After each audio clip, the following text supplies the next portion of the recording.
बंधाकोबी बरा तरकारी जोड़ा करेंगे प्रथम कौन करेंगे बंधाकोबी को भल भाव में काटे जमती आम देखु सेमती काटिकी धोईक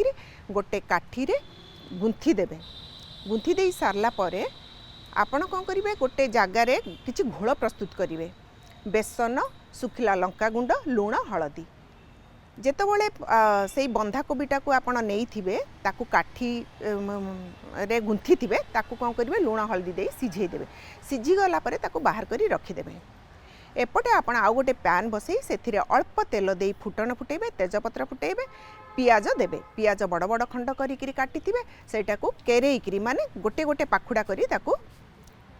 भाजिबे कारण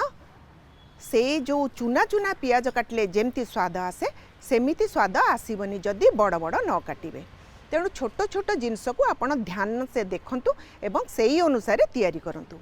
जेतबले पियाजटा भाजी ही आसीबो सेतबले कौन करेंगे ना आलू सिझेकरी काटी देथिबे से आलूटा को पकेइबे तापरे आपण बट्टा मसला रखिथिबे पियाज रसुण अदा ताकू पकेइबे ताकू पकेइकरी ताकू कषिबे से टिके कषि ही आसिला बेलू ये जो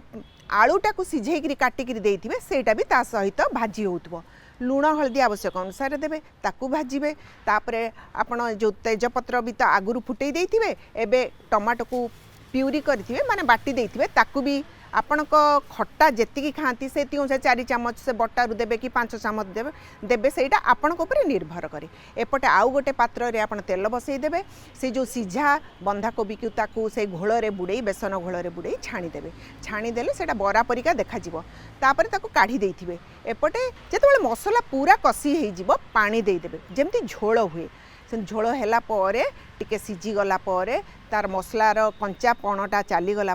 से गैस को ऑफ करी से बरा गुड़ाक पकई देबे बरा गुड़ाक पकई देला परे धनिया पत्र ता उपरे छिंची देबे किछि समय परे से बरा गुड़ाक झोल को शोषिकी भल माने मोटा मोटा ही फुली जिवो तापरे आपण परसिबे हे गला हमर प्रस्तुत बंधाकोबी बरा तरकारी।